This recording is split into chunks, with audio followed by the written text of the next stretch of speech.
morning, everybody. Good morning, good morning, good morning. It's Friday morning, Friday, May the 1st.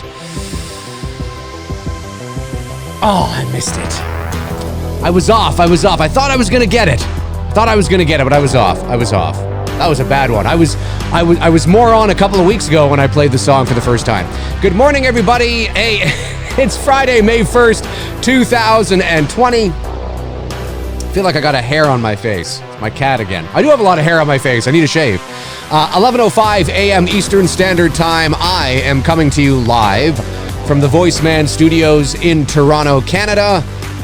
Like I said, it's 11:05 a.m. Eastern Standard Time, Friday, May the 1st, 2020. This is episode 50 of McRae Live. We have made it to 50 episodes, folks, and I thought, you know what, let's just do a Q&A today. It's Friday, and Q&As, I like to do Q&As on Fridays because it's sort of, you know, the end of a work week, although a lot of you are not working.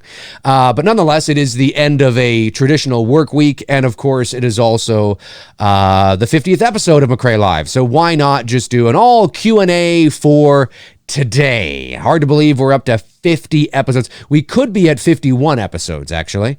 But I don't know if you guys remember about a month or so ago.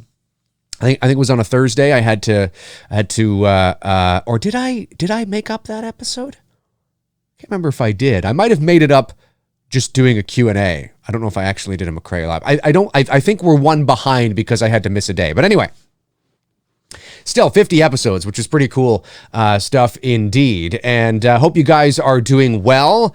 I am doing okay. And yeah, let's get these questions rolling. Let's have a Q&A talking whatever you guys want to talk about. I am here. And by the way, tonight, over on the Horror Show's YouTube channel at 8 o'clock p.m. Eastern Standard Time, 5 o'clock p.m. Pacific Time, I will be joining Cecil Laird as we talk Dylan's New Nightmare. We're going to be talking Dylan's New Nightmare, talking about the production, giving an update on the production, talking about the table read, the script read. It wasn't really a table read because I don't think any of us were actually sitting at a table.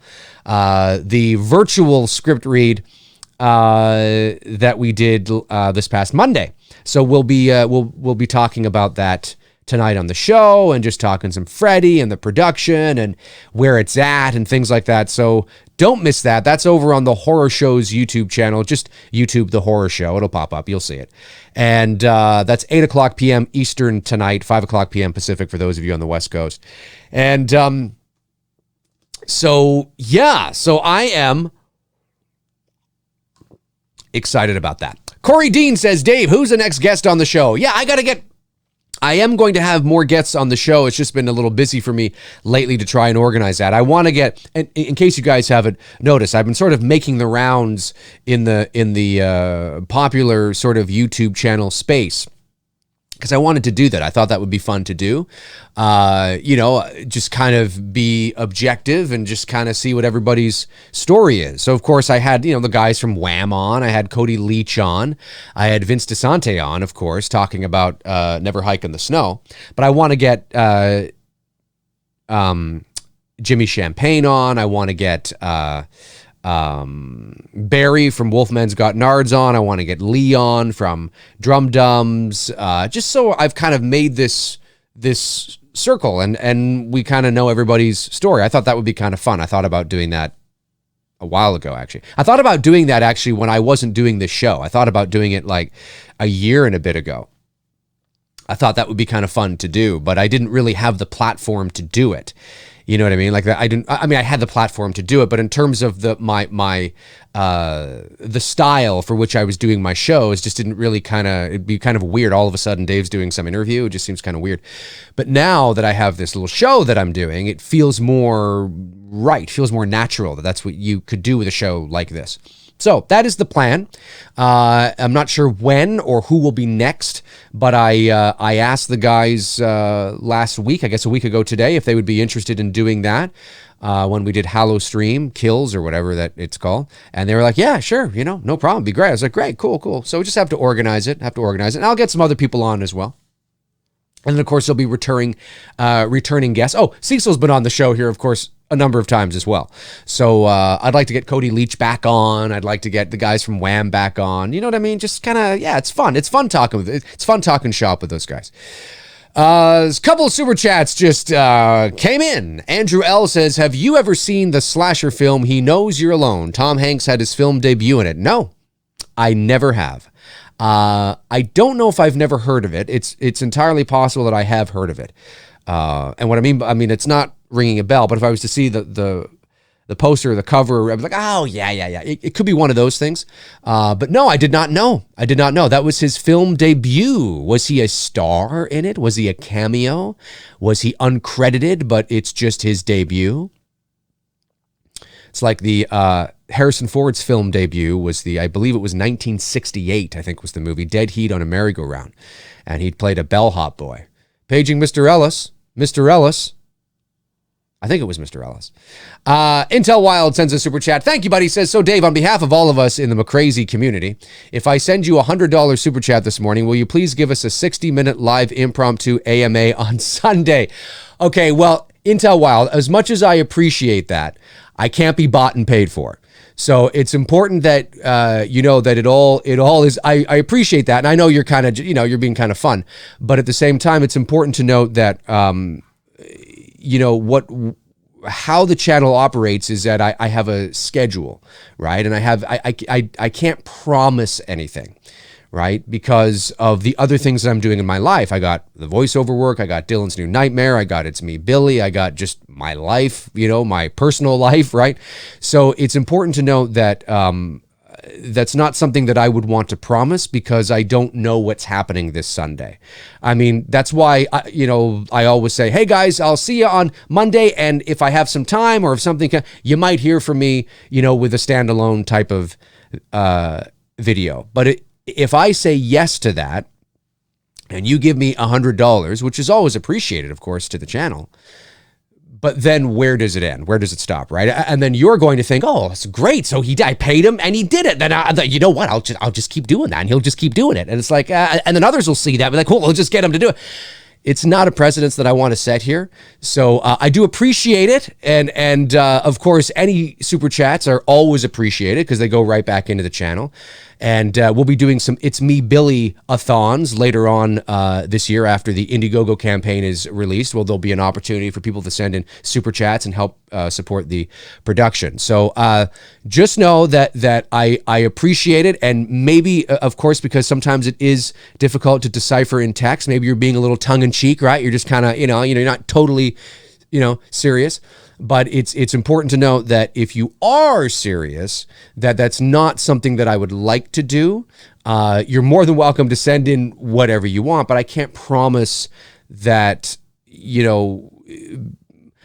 I don't want to set sort of an expectation where now people are sending in super chats to get me to do things. You know what I mean? Once in a while, it's okay. Like somebody sends in a $5, super chat, do that funny, voice or something like that. Yeah, that's fun. That's fun. You know what I mean? But sending in, $100 super chat saying, okay, now I sent you this. Now you better do that AMA on, Sunday or I'm going to, you know what I mean? It's just not, it's not a road I want to go down. So that is my answer to that because I'm about quality, not quantity. So it's important that I, try to do the best I can in terms of giving you guys live streams and shows that I'm able to, right? And sometimes I'm able to do an impromptu. Sometimes on a Sunday afternoon, you'll see me pop on and be like, oh, yeah, he's on. But that's because you know that I am definitely able to pop on. You know what I mean? So hopefully that has answered that. I appreciate the thought, of course. I appreciate the suggestion, but it's not a road I want to start going down, Intel. Not a road I want to start going down, but I appreciate it very much. Let's see here. Let's go back and let's see. Frank Riker sends in a super chat and says, just got done shaving. Just got done shaving. Just got done shaving. JLC's back. Jamie Lee Curtis is back. Oh my God, that's disgusting. JLC's, wait a minute. Jamie Lee Curtis is back and told me how, and she told you how Michael dies. Daniel Harris comes back and rushes him over and runs him over with a truck. Blum confirmed to me, but said there's no film in the camera. It's just to shut Harris off. Oh, poor Daniel Harris. That's funny. Tab says, Frank! It's unbelievable. Edwin A. Sordo says, what's good, Mr. Dave? What's something you do that most people don't do, and vice versa? What's something that I do that most people don't do? You mean just in general? I don't know. I have no idea. You know, I'm a big fan of, I like city skylines. I'm kind of a nerdy guy about that. I'm always up on what they're building in Toronto or what's going up in New York or Chicago, or, I mean, in terms of like the big stuff, not just random general construction, but if there's like a big tower that's going to go up or a big building that's going to change the face of some city skyline or something like that. I find those, I don't know, I find those things really, I'm not going to say I'm an architecture nerd because I don't think that's accurate. I just find watching skylines get bigger and bigger, especially here in Toronto. We're actually the fastest growing city in North America in that regard. We have the most cranes. This is a stat that's a fact. We have the most cranes. You know, some are, you know, big buildings and some are, you know, not big buildings. But we have the most cranes up in any city in North America at the moment. At least we did prior to the whole COVID-19 thing. So, you know, and living in Toronto, I always find it really interesting to watch. I mean, Toronto's a big city and it's got big skyscrapers. But if you were to look at a rendering of a future Toronto skyline in another, say, 7 to 10 years, it's even more New York, you know, than it already is. Now, Toronto is not New York. I'm not saying it's New York. It's sort of a junior New York, if you will. It's like a Chicago. But when you look at the buildings that are proposed and that are under construction and that are going up, it's like, oh my God, like Toronto's skyline already with the CN Tower is already impressive. But if you think about where it's going to be and look in 2030, it's like, it's going to look even more magnificent. I just find that stuff so interesting. I find watching the buildings go up and things like that. And there was a building in Chicago that was going to be going up. It was canceled. It was called the Spiral, I think, the Spiral Tower or something like that. It was a cool little, not little, but it was like, it didn't take up a very large footprint is what I mean by that. And it was really awesome. And it was going to be, I don't think it was going to eclipse the CN Tower here in Toronto, but it was definitely going to be the tallest building in the United States. Of course, that was canceled. This is like 10 years ago. It was canceled. There was a tower that was going to go up here in Toronto called the Sapphire Tower, which was really cool, but that was like 10 years ago, and that was canceled. And yeah, that's something that's, you know, kind of nerdy about me that a lot of people may not know. I find that stuff interesting. I find reading about that stuff interesting, and it's not movie related, so, you know. But other than that, I don't really know. I don't know what other people are into, so I'm not really sure. But that's a good question, though, man. Let me see. The shaving of the back. That's just so great. Brandon Gregory sends in a super chat, says, is it holy snappin' crap or holy snap and crap? It is holy snappin'. SNAPPIN.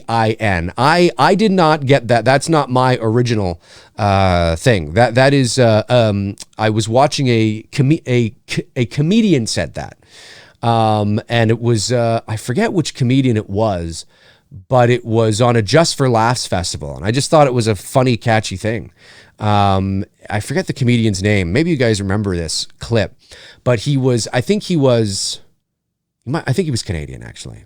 Anyway, the Just for Laughs festival, JLF, is one of the largest, most prestigious comedy festivals in the world. And it takes place, I think it's annually, right? I think it is, in the summertime in Montreal, here in Canada. It's a big festival, big event. Anyways, this clip has got to be like probably 20 years old at least. But some comedian was up there and he was doing this shtick about how, you know, if you are living in the United States, because there's the cliche that a lot of Americans don't know a lot about their northern neighbors, which is, you know, not everybody, but it's kind of true. And if you're watching the weather report and you see sort of, maybe you live in one of the northern states, although if you live in the northern state, you probably don't. Anyway, the joke was simply, you look at the weather temperatures in the US, right? And then you look at the temperatures in Canada, and if you didn't know, you would think that there was a significant drop in a temperature from going from like Buffalo into Ontario, right? Which is just, it's like right there. It's like me walking from here out into the other room. I mean, we're right beside each other, right? And because obviously our temperatures are in Celsius and you guys are in Fahrenheit. So, you know, for example, I don't have the exact numbers, but like, you know, I don't know, 90 degrees Fahrenheit would be like, you know, 28 degrees Celsius or something, or 30 degrees Celsius or something like that. And, but if you didn't know that, you'd go, holy shit.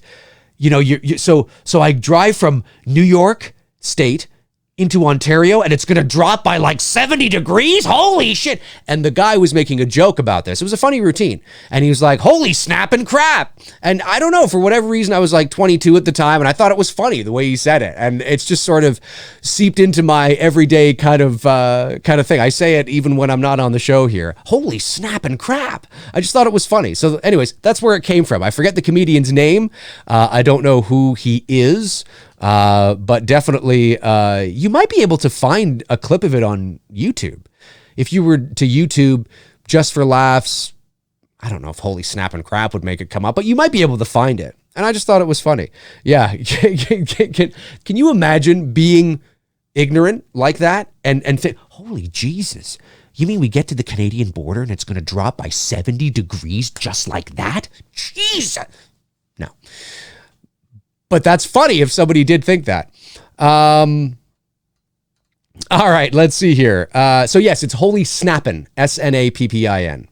Blood 1987 sends a super chat. Thank you, buddy. Can you do your impression of Tupac Shakur? Can I do my impression of Tupac Shakur? That implies I have an impression of Tupac Shakur. I don't have an impression of Tupac Shakur. I don't know why you would think I would. Sorry, man. I don't. I appreciate the super chat. I appreciate you supporting the channel, but I don't have an impression of Tupac Shakur. So I will leave that for those who do have an impression of Tupac Shakur. Intel Wild sends a super chat and says, when do you think you guys will do the first It's Me Billy fundraiser? You mean for the channel? Well, we'll want to launch the Indiegogo campaign first. I think we'll probably want to do that. I'll talk to Bruce and see what he says, but that's ideally what we'd want to do. I mean, this whole week, when I'm not on here and I'm not doing voiceover work, I have been neck deep into polishing the Indiegogo campaign, and it's looking good. And we're really excited about it. Now, we do still have to shoot a little teaser for it. And as I mentioned a couple times on this channel, now it is the absolute epitome of a teaser. It's not a what Hollywood likes to think is a teaser today, which is essentially like a full trailer. So there's not a lot involved to it. We just wanted to shoot a little something to go with the Indiegogo campaign because statistically, when campaigns have some sort of video attached to their campaigns, they get more eyeballs, they generate more revenue and income.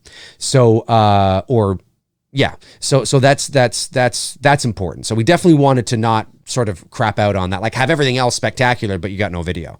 You know what I mean? So we definitely want to do that. And, but it's just a little teaser, just a little something, nothing major. It's not like you're going to see, action and scenes and stuff. We haven't shot the movie yet. So, there is no footage from a movie to put in a teaser trailer, but it's going to be a little something to get, to whet the appetite for you guys. and we're hoping we can maybe shoot that this month. Now, Bruce just told me today in a text that the company he works for, which is William F. White International, which is Canada's largest distributor of lighting and grip gear for the motion picture and television production industries here in Canada. And he told me that I think on Monday they're starting to open up certain things a little bit. So we'll see how that goes. But our goal is to do that. Is to have something ready to go for the campaign, because that's really important, and because we want to have something that's like I said, that's a visual complement to the rest of the campaign. But in terms of the It's Me Billy-a-thons or opening up a little tip jar or something, that I think will come. We'll probably start to release that all sort of simultaneously. So, and when will the Indiegogo campaign get launched? Well, it's not going to be this month. This month again is pretty much a write-off.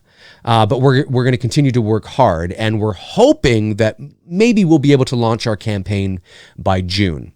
Either June 1st or the middle of June or something to that regard. Now, keep in mind whether, our goal has always been to go to camera in November, but that may not happen. And because we have to raise the money first. And, we were supposed to have our campaign already launched, but yeah, it's a tricky thing. Our fingers are crossed that maybe we'll still be able to go to camera in November. But the fact of the matter is, it's can we raise the production budget? That's what it is. And if we can raise the production budget, then the likelihood of not only going to camera in November, but it's Me Billy being a reality, then that becomes more of a reality then, I should say. But as much as look, we appreciate, and we will appreciate, and we already do appreciate anybody who donates to the campaign, whether you're donating, $5 or $500 or whatever you're donating to the campaign, to the Indiegogo campaign is unbelievably appreciated. It unbelievably. Everybody has different jobs. Everybody has different thresholds, for what they can afford and what, is a lot to them, right? In a lot of cases, it can be quite personal and subjective. We appreciate everything. But the reality is that if we were to only raise $5,000, let's say, It's Me Billy's not going to be made, because you can't make a movie that, requires a $40,000 budget, let's say, and shoot it on a $5,000 budget. It's just not possible.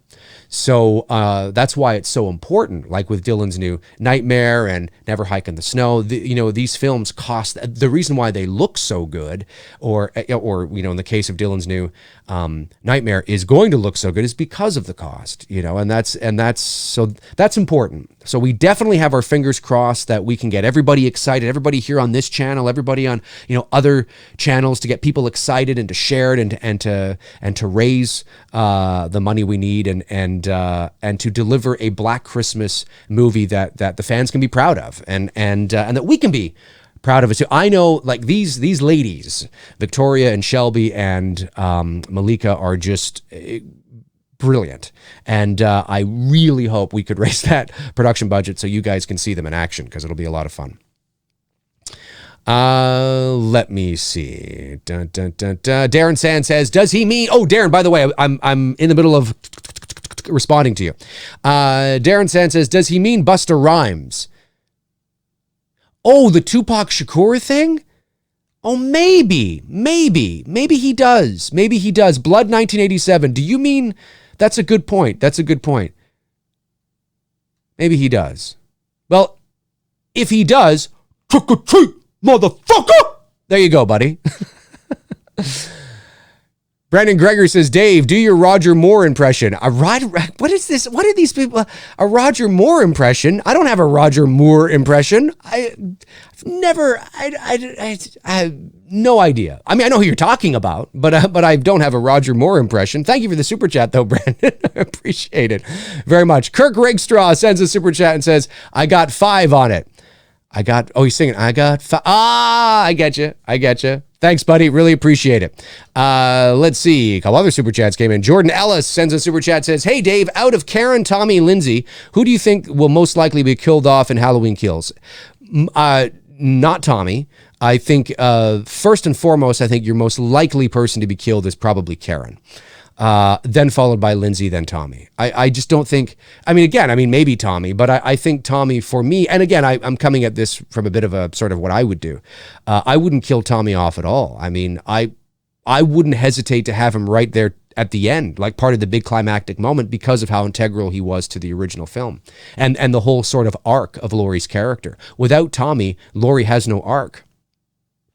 Laurie has no arc. Without Tommy going over to without Laurie going over to babysit that night, without Tommy being worried about the boogeyman, there's no arc. And he believed in the boogeyman. He knew the boog. I mean, listen, it was played off as childhood innocence and childhood sort of, because whether Myers broke out that night or not, whether Myers went back to Haddonfield that night or not, is irrelevant to the bullying Tommy was experiencing, right? I mean, Lonnie and his buddies were not teasing Tommy about Michael Myers. They were teasing him just about the boogeyman is, don't you know what happens on Halloween? And could some of that have stemmed from the whispers of what happened 15 years ago, even though these kids weren't alive 15 years ago? Could that have, whispered, that crazy, what happens on Halloween, crazy? Sure, but it wasn't because Michael was back. It wasn't because Michael had escaped, because nobody knew, right? Nobody knew about that. So it was played in the movie as very sort of just, don't you know what happens on Halloween? Like it was played that way. And it just happened to be a coincidence that, oh my God, some guy who's like boogeyman material actually is here in the town. So it just confirms Tommy's fears and vulnerabilities of what these bullies were saying. But he would have been, whether Myers was there or not, whether he had escaped or not, if Laurie was babysitting Tommy would have been like, Laurie, what's the boogeyman? He still would have asked that.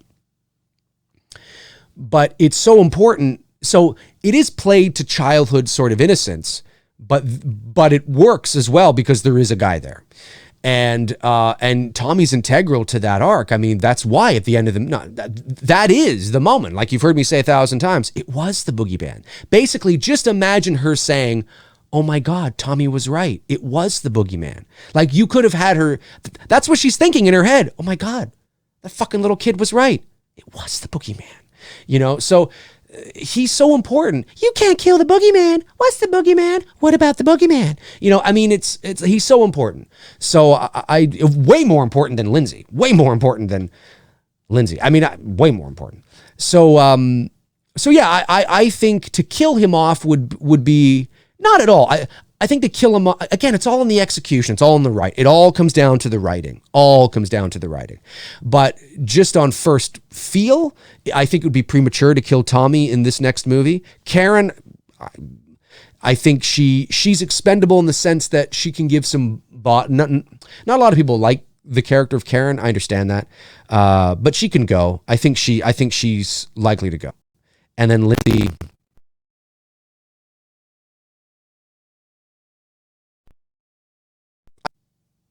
Wait, I'm back. Oh, something happened there, but don't worry. I'm here, folks. I'm here. I am back. There we go. That's what I wanted. Oh, hang on a sec. There we go. I'm back. Not sure what happened there. There was a hiccup. What a shock, right? What a shock. YouTube and their hiccups. The other day I was watching a live stream of a guy and he froze kind of like I did there, and the whole thing went black, and he disappeared for like 10 minutes. But you could hear him in the background going, the fuck's going on? And people were like, dude, you're live right now. And you could hear him going, the fuck YouTube. I don't know what's going on. I mean, my streams have always been finicky from time to time. But yeah, I don't know. It's very, very, very strange. And it's not, I can assure you guys, it's not my internet, and it's not the computer, and it's not I don't know what's going on. But anyway, the important thing is we didn't disappear for too long and we're back. That's happened a couple of times the last few shows. There'll be a glitch. I'll go black. You'll still hear me. I'll just bring up the camera again. I don't know. Strange. Weird. Let's keep going. So that's what I think about that, buddy. Eddie Greens 101. Thank you, buddy. Says, Dave, if I send another $5, will you serenade us with snippets of Lopper's Time After Time? Time after time. I don't find you time after time. I got to brush up on the lyrics on that. That's a good song though. Hey, in my mind, there's always a little room for some Cyndi Lauper. Like me some Cyndi Lauper. Amar Alagic. Is it a hard G? Oh, sorry, a soft G? Alagic. Thank you for the generous super chat, my man. How do you feel about an over-the-shoulder shot in a squad car of a stand-in of Brackett in 78 with Cypher's voice as the flashback, where maybe he gets a call over the radio saying, we caught him, and Brackett says, on my way? Yeah, I like it. I think that's great. I think that's cool. I'm down with that. Like, sure. Yeah. I'd really like to. Yeah. Sounds cool. It's not the idea of the flashback that concerns me. It's the meddling. Right? Like, there's many different types of flashbacks you can do, right? You can do what I call a soft flashback.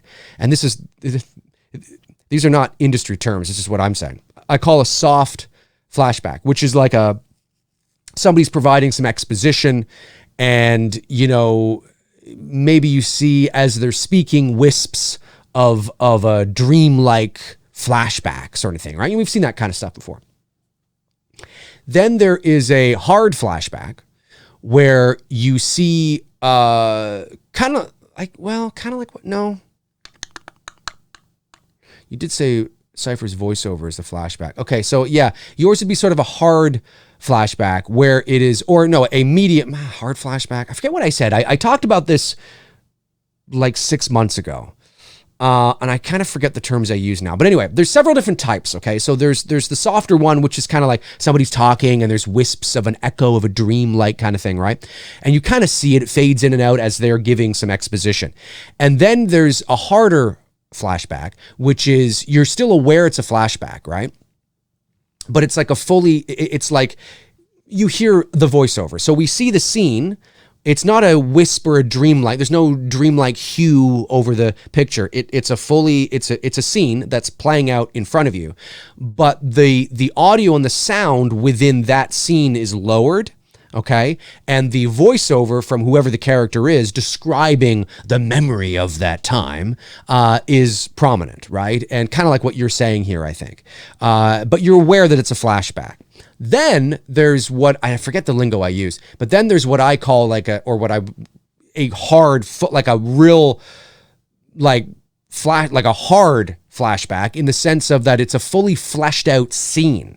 It's a fully fleshed out, fully realized scene, like in It Chapter 2. We've all seen It Chapter 2, right? At least I think most of us have. And do you remember the flashbacks in that movie? If you had walked into the theater at that moment, you'd be like, am I walking into It Chapter 1? Like there's no signal or cue that this is a flashback other than that the kids were like, the adults were, I remember when, and then it cuts to this fully fleshed out, fully realized 5-minute scene.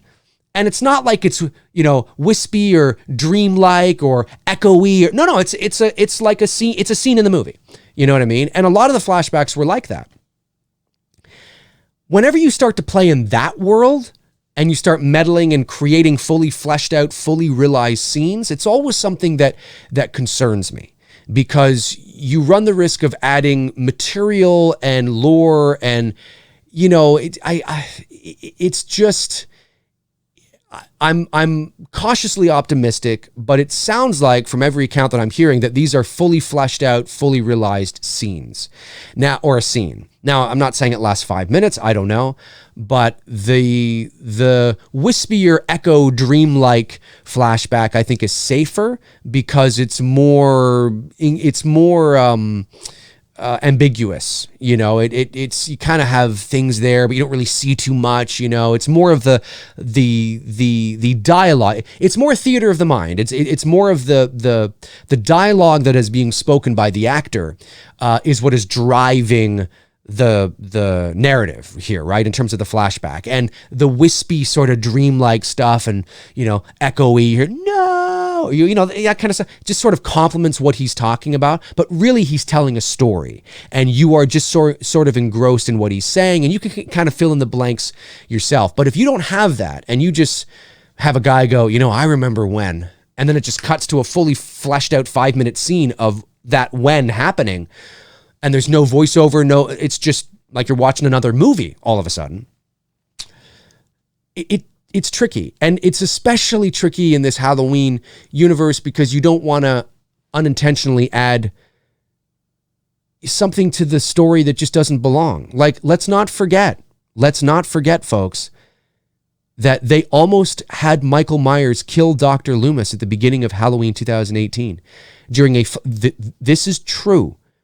It was in an early draft of the script, the original script from 2018, that they were going to open the movie with a flashback to 1978, to the end of the 78 film. Okay. I think a lot of us even speculated that might be kind of cool. Okay. But they were going to change the ending of the film. Dr. Loomis was going to go into the bedroom after shooting him in the shoulder, the face, or whatever, right? And he was going to have a struggle, and Michael was going to kill him. And Laurie was the one that was going to shoot him off the balcony. The fuck is that? You have millions of copies of a movie where that's not how the movie ends. So what's going to be your justification of that? Makes no sense. That makes no sense. I watch Halloween, it ends one way. I watch the sequel, and it's telling me the ending I saw didn't. What? It's just mind-boggling. So when you tell me that these same filmmakers and writers are making a flashback to the original 78, it doesn't make me, you know, I'm not like, oh, you know, I'm just kind of like, oh, okay, what the fuck are they going to change now? You know, like it's a little concerning. You know what I mean? So that's how I feel about that anyway. But I will say that I like your idea. I think that's a cool idea. Because I think you could show that and not, it doesn't take anything away from the original. I'll be honest with you though, if I was making this movie, I wouldn't have any flashbacks. I don't think they're necessary. I think, look, I know there's a lot of exposition that's going to take place because you have a lot of characters that you need to bring up to speed of where they are and the residual effects of what, you know, but I think you can do that through other means, through exposition, through their performances rather than relying on a flashback. But then again, as far as I know, we're not going to get flashbacks, you know, with Tommy and Mary, and it's not going to be like everybody's going to have a flashback. I think the only scene that's going to have a flashback, or the only individual that's going to have a flashback, would be Lonnie Lamb. I think that's the character that's going to have the flashback. Great stuff, man. We could talk about this all day. Hey, let's move on here. TBD92 says, hey, Dave, got a question. Which direction would you like to see the Halloween franchise go after Halloween ends? Another reboot or pick up from another timeline? If another timeline, watch one. Which one? Well, I've mentioned this before. I don't want to see it go anywhere. I think just let it rest. It's done. It's over. It's done. I think if you were going to, like, certainly, I don't want it to end and then you just reboot it. What, like a year later or 2 years or even 5 years later? Reboot it? What? We just told this fucking story. You know, so if anything, I would just like to see other creepy stories, maybe that are set in the Halloween universe. You know, like Old Charlie Bowles or Season of the Witch, or I don't know. But the Michael Myers thing, I'm just done with it now. And you know, yeah, I'm just, you know, that's how I feel. That's how I feel. I appreciate the question, man. Appreciate the question. Jim Dorsey, Dave, do your impression of Queen Elizabeth. Hello, hello. No, that's not Queen Elizabeth. That's not my impression. I just was being silly. I love all these. Dave, do your impression of some truck driver. You guys are amazing. Mason James says, Dave, I read an article yesterday talking about a possible world premiere of Halloween Kills at TIFF this year if it happens. Did you see that by chance? I did not see that article, but that doesn't surprise me because the world premiere for the 2018 film was here in Toronto at TIFF, which I attended. Just YouTube Dave McRae, Halloween 2018 world premiere, whatever, and I have a whole video where I attend the premiere. I was there. I got shots of Jamie Lee Curtis and the cast and crew, and it was great. It was a lot of fun. So just YouTube that, and you'll see the whole video. So that doesn't surprise me. I mean, it doesn't surprise me that Universal would want to, if again things were all normal, all things considered, would want to follow a similar marketing path and trend as the 2018 film. The 2018 film proved to be very successful for them. So I think critically and financially. So I think that would be. That's something that they would probably want to mimic. However, now TIFF is at the beginning of September. I think it's just after Labor Day. So we're still a few months away. TIFF still could happen. And if it does happen, I imagine there'll be some restrictions in place. But that wouldn't surprise me at all. I mean, that wouldn't surprise me at all. It is the largest. TIFF is the second most prestigious film festival in the world behind Cannes, or Cannes, depending on how you want to say it. And it's largely because of its access and because of its position on the calendar. A lot of studios will use TIFF as Oscar bait, as sort of it's TIFF is sometimes is touted as the unofficial kickoff to Oscar season. And a lot of films wanting to get Oscar buzz will premiere at TIFF. It's a great festival. It's been around for I think like 40-something years now, and it's only and it continues to grow. So it is a great. I'm not saying that they don't misunderstand what I'm saying. I'm not saying that Universal's thinking Oscars for Halloween Kills. That's not what I'm saying. I'm just saying generally, that's what it's touted as that. So it gets a lot of eyeballs. So yeah, I think premiering Halloween Kills at TIFF makes sense. You're 6 weeks away again from, the actual release of the movie. So yeah, that wouldn't surprise me. That wouldn't surprise me at all. Would not surprise me. Let's see here. Todd Fayer sends in a very generous super chat. Thank you, Todd. Says, Dave, do you think since Halloween Kills, Dave, do you think since Halloween Kills, with not been in theaters in October, and it probably will be pushed back a year unless they put on VOD, that fans might get upset that they might put it on VOD? Yeah, I think there will be some fans that'll be upset. I don't think, yes, for sure. I am still not convinced that Halloween Kills will be pushed yet. I think we'll know more as the month of May goes on and as we get into June. I mean, let's not forget that theaters are hoping to open up in July. I know that Halloween Kills is a Universal release film, and right now there's the drama going on between Universal, AMC, and Regal. I get all that. I don't think that's going to last very long because they both need each other.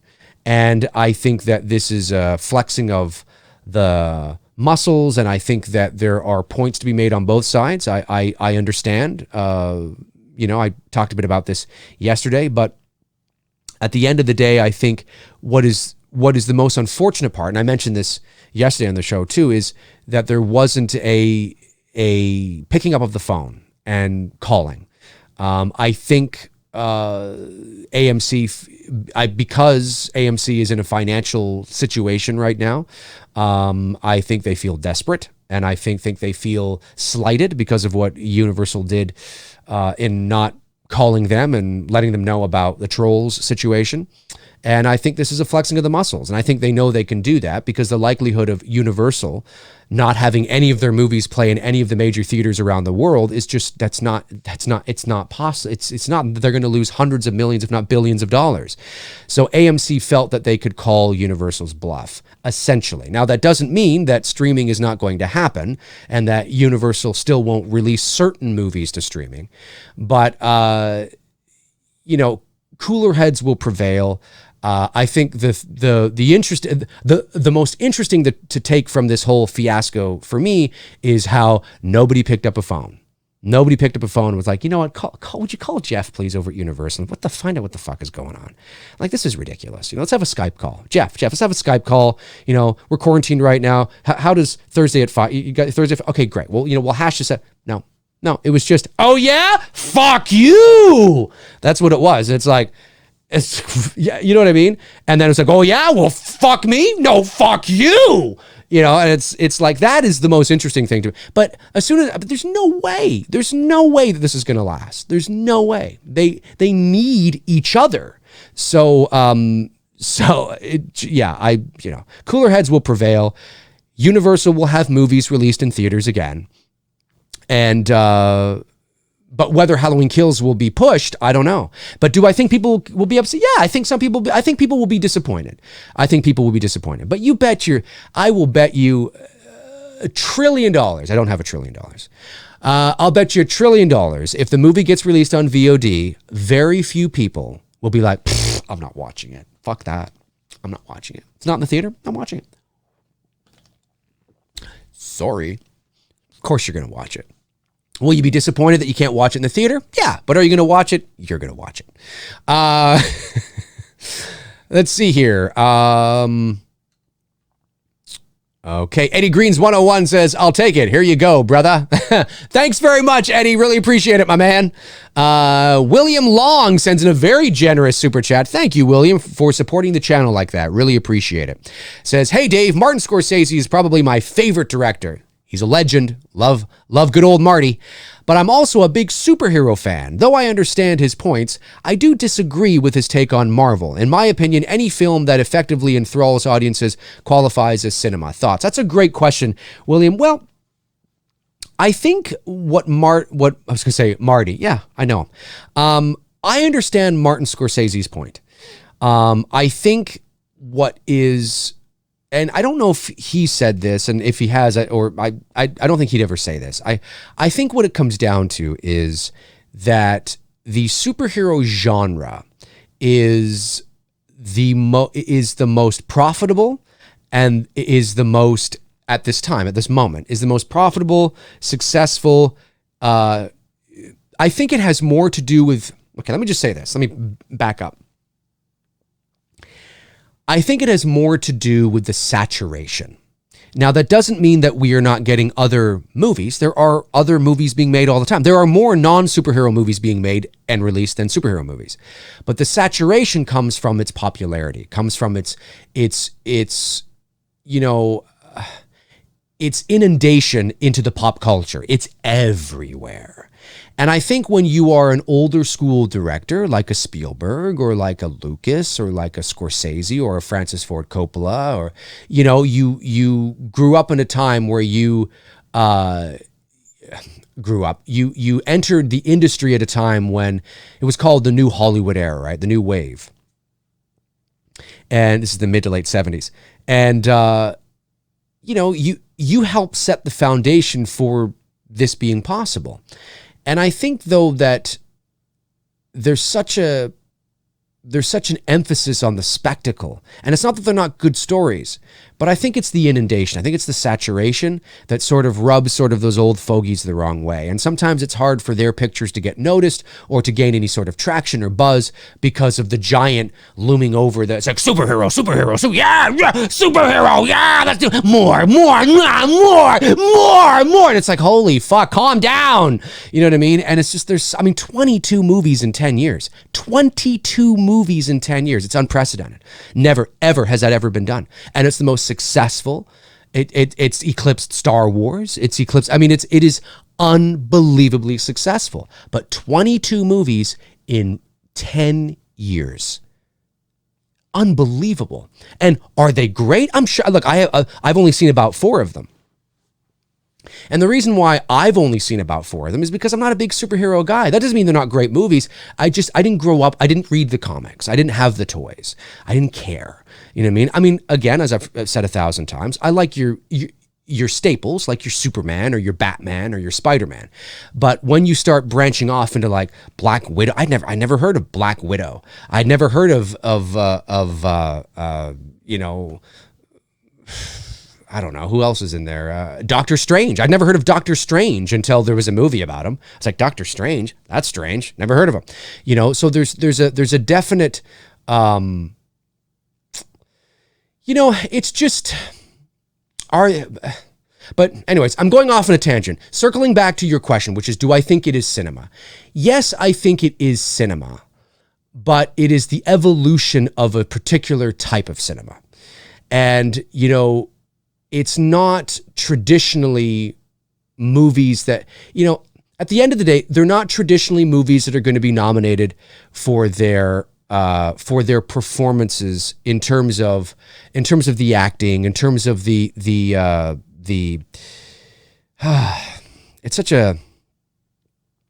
it's such a complicated thing, because I do understand both sides, and I'm trying to marry the two in a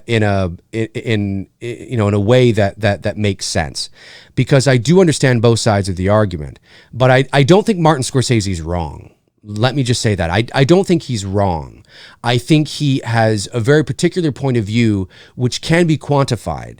And that point of view is cinema is a there's a level of cinema that he comes from that is more nuanced and more about what is not spoken than what is. And it's just different genres, you know, at the end of the day. It's just different tastes. You know, do you want to read, you know, the comic book, or do you want to read Shakespeare? I mean, that's what it is. And is there a bit of highbrow elitism there? Yeah, there is. And because that's just, I mean, you know, now they might deny that. No, I don't. Well, of course there is. Absolutely. And where cinema comes from, it comes from the theater, of course. And the theater was very highbrow. You know, it comes from literature, which is can be very highbrow. And a lot of the stories are very highbrow and sophisticated and cultured. You know what I mean? And you get people that are like that, and that look to what is dominating the world box office, what's dominating just the discussion. It's not the superhero films in and of themselves. I think it's just the domination, as I said, of the inundation of this. It's everywhere, and everybody's talking about it. And then you could say, well, if everybody's talking about it, doesn't that mean that it's, you know, that it's great? And it's like, yes, but sometimes it's the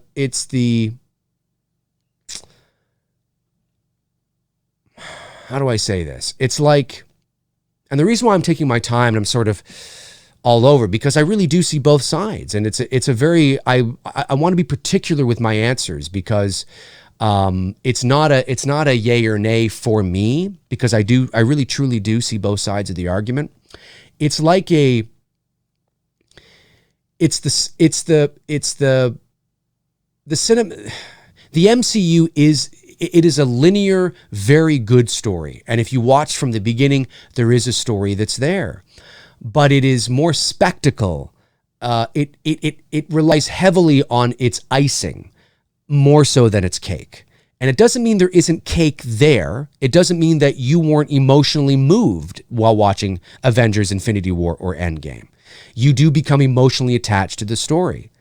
But it heavily relies on spectacle. And I think Martin Scorsese, because that spectacle is, you know, is saturating the market, it just rubs those older guys the wrong way. You know, that he misses a time when other types of cinema had the opportunity to dominate. But this is just an evolution of the game. You know, it's an evolution in what's popular, and it too shall pass. Something else will take its place. The MCU and comic book films are not going to dominate movies forever.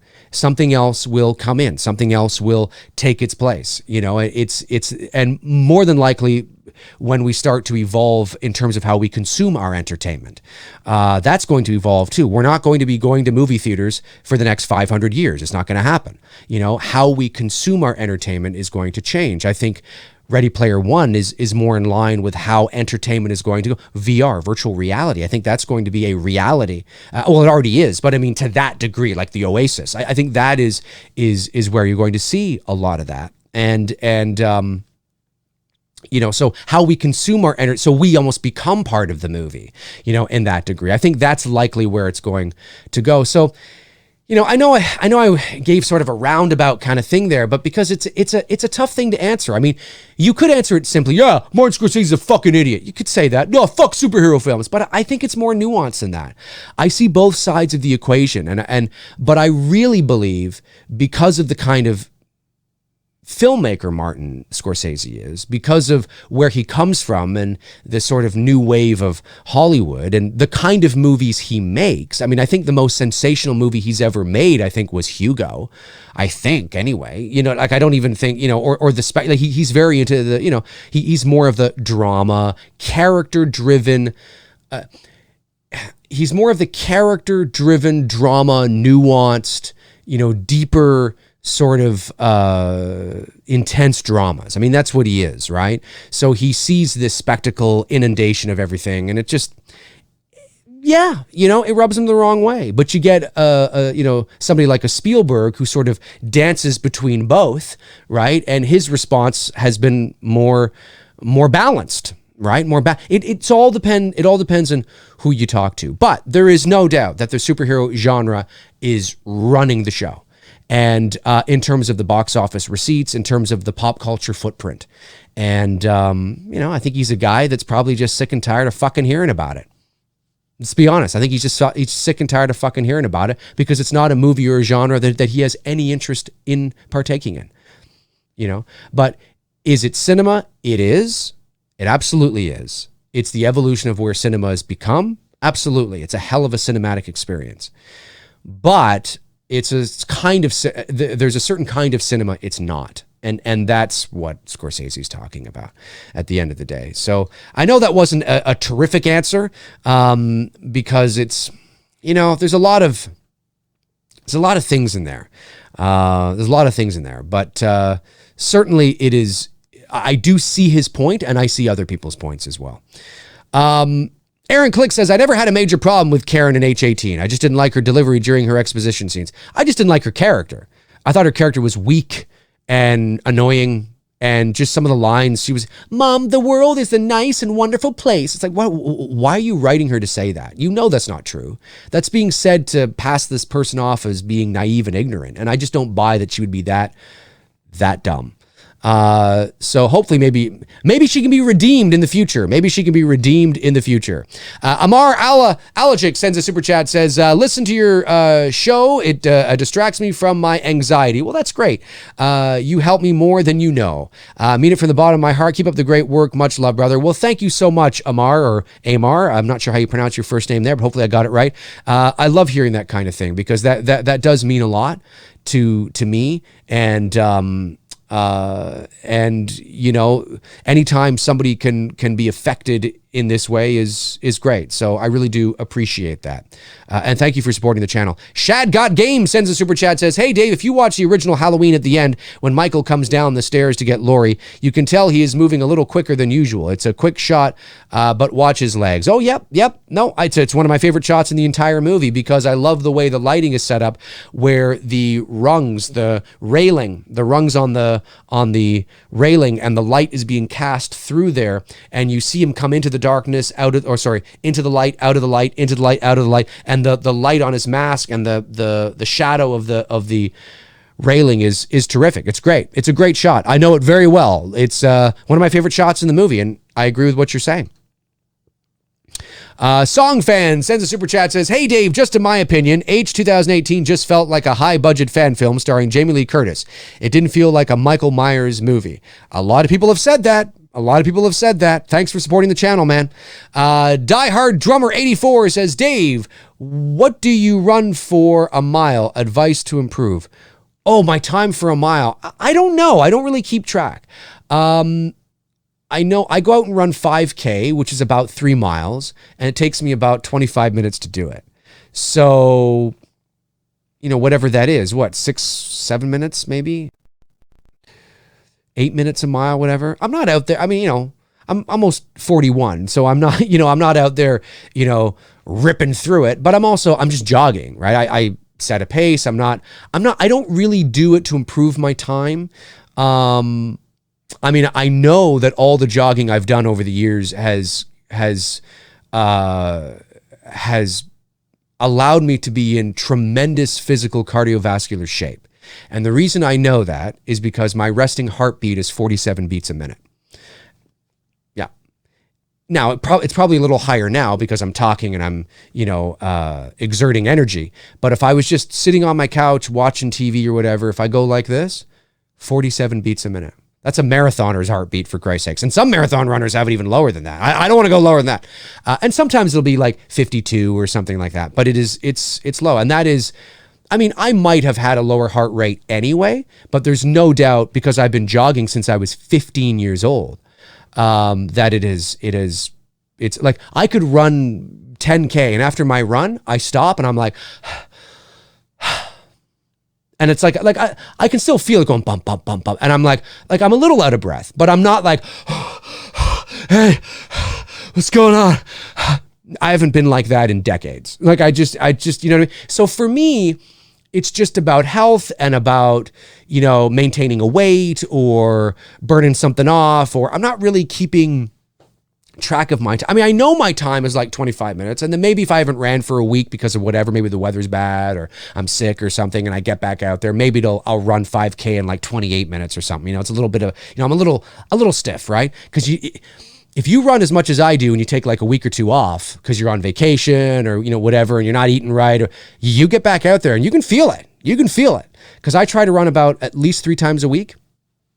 So advice is just consistency, really, at the end of the day. If you want to be healthy, if you want to run that mile or that 3 miles or 4 miles and, and feel like it's a breeze, it's consistency at the end of the day. I'm not an athletic trainer. I don't know what you would do to improve your run time. I would assume that consistency would do it. The more consistent you are, the easier it will become, the faster you'll be able to move through a mile. But I'm not an expert. I'm just somebody that knows that the more I do it, the more consistent I am on doing it, the easier it becomes. But, I'm 40 years old and there are aches and pains I have that are just natural. Crazy enough, my knees have held up. They've held up. Earlier on, I'd get like a clicking in my knee from time to time, but it's gone and I don't notice anything. So I'm very fortunate that way, that I haven't done serious damage to my knees. And a good pair of shoes is always good. A proper pair of running shoes, Asics, Adidas, Nike, a pair of shoes that are designed for running, not just a pair of cool looking Nike shoes, a pair of Nike shoes that are specifically designed for running. And you're going to spend about $100 and something bucks on it, but they're good. They're good stuff. So yeah, I don't really have any how to improve a time, but just be consistent and things will get easier. Andrew Windermere says, Dave, how do you feel about the new wave of highbrow horror? Do you have some favorites? Mine are Hereditary, Babadook, Midsommar, The Lighthouse, and Parasite. Thanks for all the content. Highbrow horror, that's right. That's a good way to look at it. Well, I enjoy it. And I don't watch it thinking to myself that it's I just noticed my headphones were kind of down like that, like I'm some like DJ.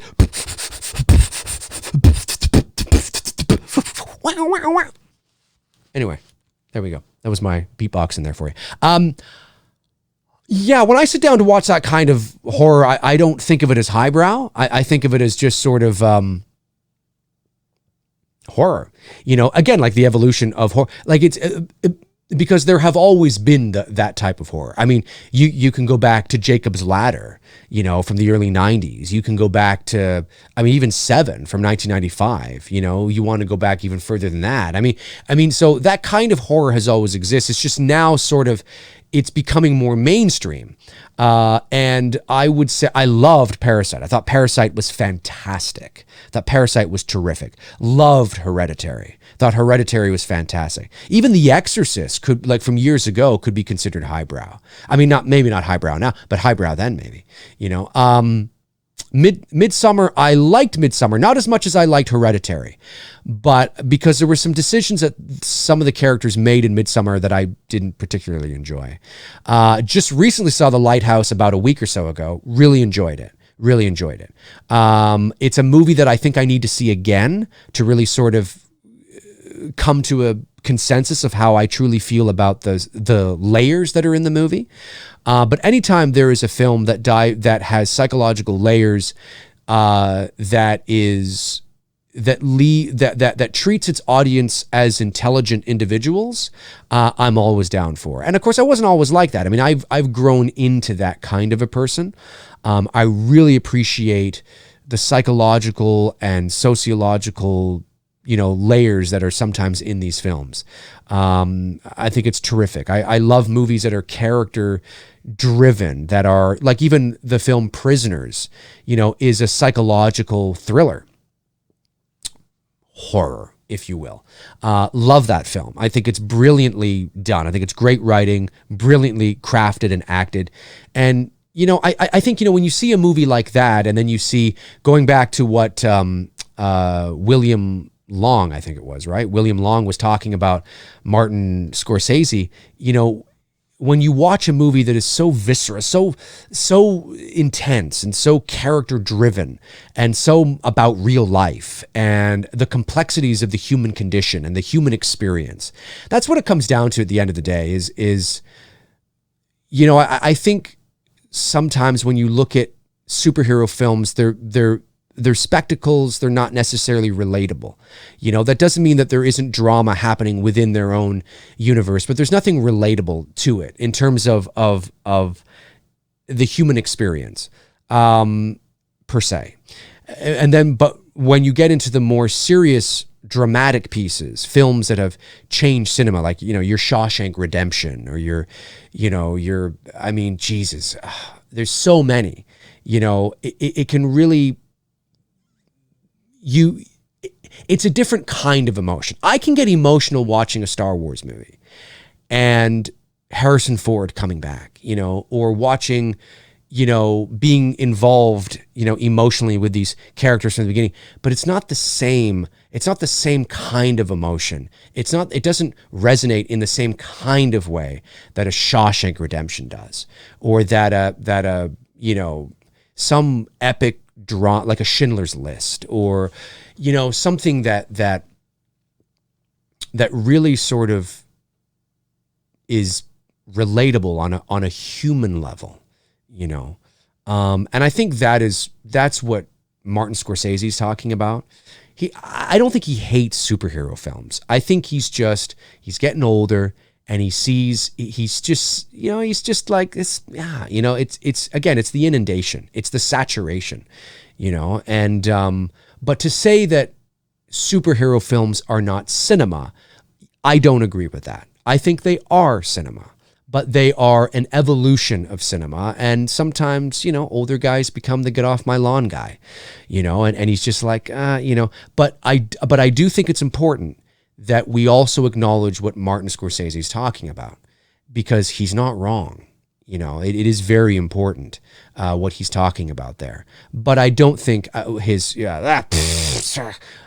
don't think that's fair either. I don't think that's fair to the superhero genre either. But superhero genre is, it is, to be fair, it is more icing. It is more spectacle than it is cake. So what were we talking about there? We were talking about let me go back here. Yes, the cycle. Yeah, no, I anytime there is a psychological horror film that I'm I'm all down for it because it's largely because a lot of psychological horror films are very theater of the mind. They treat their audience intelligently, and they allow the audience to fill in a lot of the blanks. And so I'm always up for something like that. Yeah, I mean, listen, slasher films are fun, but they're not, they don't leave a lasting impression on you. At least not on me, generally. Let's see here. Keith Davis sends a super chat. Thank you. Keith says, "Hi Dave, hope you are well." I am, Keith, hope you are well too. Let's see here. ACDC 113089 says, "Dave, I know your birthday is this month." It is, but I can't remember which day. My dad's is the 3rd. My dad's was the 3rd too. My dad passed away, of course, in 2011. My dad would have been 78 this year. So I'll go ahead and say happy birthday. Well, thank you, ACDC 113089. It's like something from like THX 1138 or something. Well, it kind of is that 1138.9. It is actually, now that I look at it, 1130. Although it's not 38, it's 308, but it kind of has that little bit of. My birthday's May the 24th. So May the 24th is my birthday. I'll be 41. I'd rather be going the other direction. Anthony Stanfield says, "Do you think they will show more of Myers' face in H Kills and Ends? What's your opinion on it?" I hope they don't. Do I think they will? No, I don't think they will. I think he will be masked most of the time. Now, what they do at the end of Halloween Ends, and they want to, again, this is coming from the same guys at an early draft of the script. They were actually going to change the ending of Carpenter's movie and have Dr. Loomis be killed by Myers. That makes no fucking sense. So I will forever, like, that is pure incompetence to me. That I would never even dream of. It makes no sense. Why would we do that? I'm sure they have their reasons, but it's like, well, it makes no sense. You don't have to do, you don't need, there's already a movie out there that tells us how it ends. You can't just go, I mean, that would be like ending, that would be like Return of the Jedi, right? Luke defeats Vader, chops off his hand. I'm going to make a direct, so now The Force Awakens, JJ comes along and says, "No, you know what? Let's do a flashback." Okay, cool. Let's do a flashback to the end of Return of the Jedi. Okay, I'm with you. Okay, cool. And, but get this. So Luke doesn't defeat Vader. He whittles up like a coward little bitch in the corner. Okay. The Emperor takes off his robe, and the Emperor is the one that kills Vader. And then Luke is the one that throws the Emperor into the pit there, into the whole thing. What do you think? So why would we do that? We already have a movie that tells us how it ends. We already have a movie that is in millions of people's households. You're going to render millions of copies of that movie obsolete. You do realize that. Like, what level of thinking? Why? And it was so thought of that it was in the script. It wasn't just an idea. It was in the script, an early draft of the script. What? I mean, like, listen, I'm not knocking David Gordon Green as a filmmaker or Danny McBride. I mean, I'm not here to lay out personal attacks, but that makes no sense to me. Why? And it's completely and utterly unnecessary. It's unnecessary. It really is unnecessary. So, you throw something in like a do we think we're going to see more of Myers' face? I go, nah, well, maybe. Maybe. We practically saw his face in the first movie. So, and I understand that probably did it because they want to humanize him a bit, but I thought he was almost too human. And you know me, I'm a huge proponent of he is a human being with a slight supernatural edge, right? I mean, he's got that X factor where it's like, what is that? He was almost too human for me in the 18 film. So I don't know, man. I'm hoping not. Thanks for the super chat, man. Really appreciate it. Song Fan sends a super chat, says, "What's going on with the film rights of Friday the 13th? I don't know. As far as I knew that they were close to getting a deal done. I'm not sure. I haven't really checked up on it. Somebody in the chat room might be able to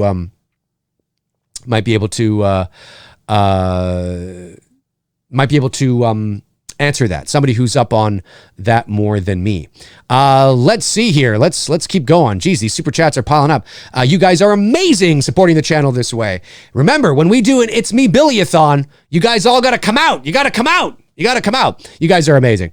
Shad got Game says, also, Dave, in Rob Zombie's Halloween remake, Michael full on just sprints and charged Laurie at the end. Very poor choice in my opinion. In Rob Zombie's, that whole fucking movie is a poor choice. So I'm with you there. Billy Joyner sends a super chat, says, hey there, Dave. I hope you are safe and doing well. Happy 50th episode. Thank you. Would you consider doing a concept video based on the old Charlie Bulls? Every time you mention it, it excites my imagination. Yeah, it's not a bad idea. Maybe I will. It's not a bad idea, my man. I like it. I like your thinking. Billy Joyner follows up with, also, if you could choose anyone, who would you cast as old Charlie Bulls? Who would I cast as old Charlie Bulls? Oh, I don't know.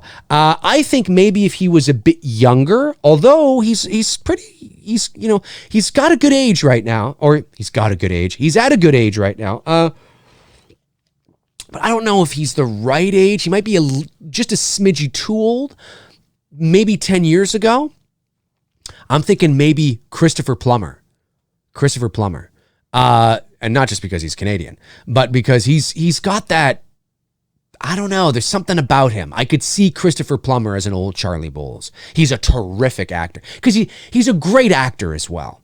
And you want, I would want this to just not, I'd want something about Charlie Bulls that is, like he's got a charisma to him that he can wean his way out of situations, talk his way out of, situations with the cops or hide certain things. He's smart. Charlie Bulls, I want Charlie Bulls to be a smart character.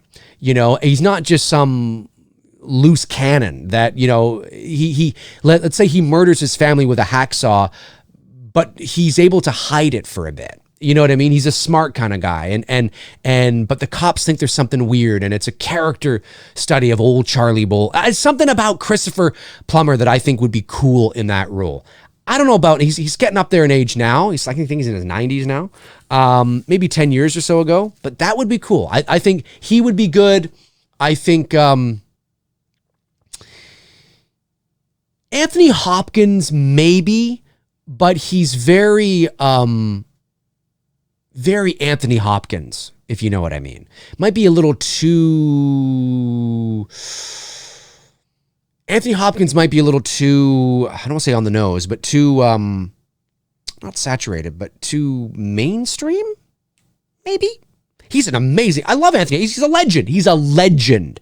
But just a little, I don't know. If I had a choice between Plummer or Hopkins, I think I'd go with Plummer. Somebody like that, like I wouldn't choose like a Kurt Russell or it's not highbrow enough for me. I want Charlie Bulls to be a guy that you fear not. It's his intellect. It's his calm, cool, and collectedness. It's his posh sort of, demeanor that is just as frightening. You know what I mean? And it's like, fuck this, like, that guy took a hacksaw and murdered his family. Like I can see Kurt Russell taking a hacksaw. Like I can see it. I can see I don't know. I think that's why What Lies Beneath worked as well with Harrison Ford, because you don't see him in that kind of role. Christopher Plummer I think would be really cool because you're like, that guy took a hacksaw and murdered his family. Whoa. Okay. I don't know. I think that would be really cool. That'd be really cool. Keith Davis says, hey, Dave, me and my grandson love Halloween. Yes.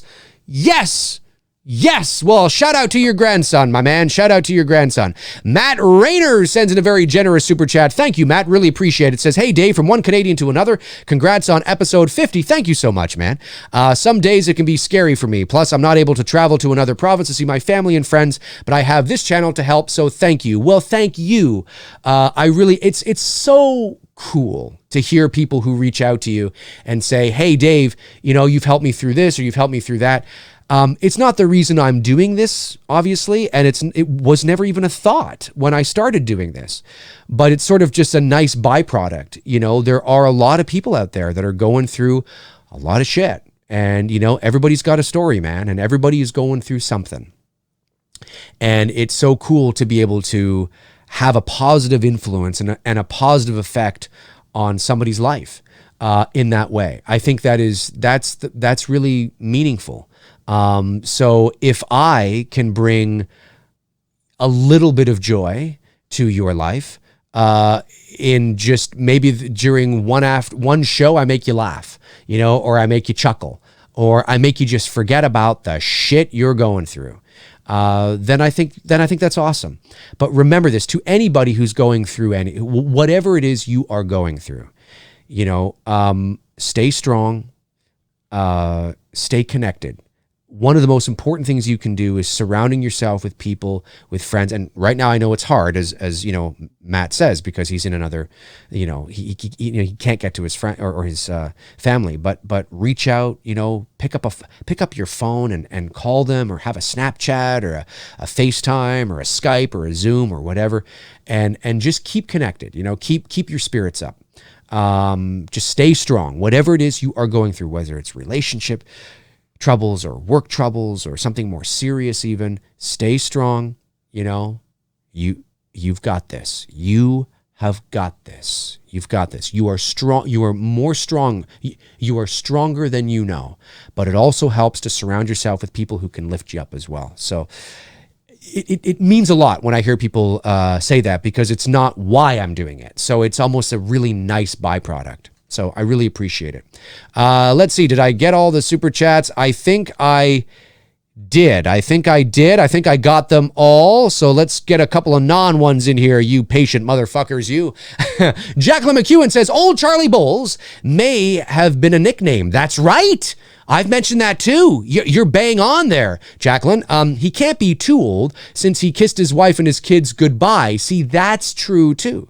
So he had kids young enough to still be living at home. That's a very good point. You see, Old Charlie Bowles is referencing, that's a very good point, is referencing sort of probably who he is now. But who knows? But hey, it's an unscripted story. Who's to say that Old Charlie Bowles wasn't old and he had fucking kids at like 60? That's creepy. That's weird. No offense to those who want to have kids in their 60s. But it's not common, let's say, right? But Jacqueline is right. The Old Charlie Bowles could also just be casual lingo, right? I've talked about that too, is that who knows, maybe he was young, maybe he was like 35, and the graveyard keeper there just like, that old Charlie Bowles, like, that old Dave McRae. It's like an affectionate thing, like saying, that son of a bitch, that guy, that old guy, not necessarily meaning it literally that old guy in terms of age. Jacqueline's right, and of course he's talking about 15 years ago. So let's say he was 40 or 35. Let's say he was 35. 15 years would bring you to 50. Well, you're not old at 50, right? But maybe, old could also be referring to, maybe not an age, but sequence of events, things, wisdom, I'm a huge believer in age is not, now in a perfect world, age should be a measuring stick for wisdom, but we all know it's not. There are incredibly wise 35, 40-year-olds out there that have been through way more than any 90 or 80 or 70-year-old out there. So it really, it's not an exact science, quote unquote. It does depend. I mean, there are a lot of people out there that are my age that have been through way more than somebody who's 60 has ever been through in their lives. It depends on the choices you make, the things you go through, what happens to you in your life, right? So, wisdom is obtained by experience, not just by age. Naturally, of course, with age comes experience, because you are like, I get the principle of it, right? Somebody who's older should be wiser because they've lived on the earth longer, and therefore they've gained more experience by living on the earth longer. Yes, that is true in principle, but there are a number of factors that play into somebody's wisdom and experience. I mean, you can be 35 and have been through a lot. And I don't just mean, chintzy drama like, relationships. No, I'm talking about, who knows, maybe you were born into an abusive household. You were born into a cult environment. Maybe you were kidnapped. Maybe you had to live on your own. Maybe you had to raise your brothers and sisters because your parents died. Maybe you had to, there's so many factors where you had to learn how to drive a car, at 15, and then you got your license at, 16, and you were driving your kids to soccer practice. Like you had to grow up very early. We see that kind of thing all the time, right? There's different levels of wisdom as well. There's intellectual wisdom and there's street wisdom. You know what I mean? So there's book smart and street smarts. And anyway, I'm going off on a tangent, but yes, who knows who this what the old really means is what I'm trying to say, right? Is it just an affectionate thing? That old Charlie Bowles, or is it that old fucking Charlie Bowles, the guy who's like 90? It's a great point. Great point, Jacqueline.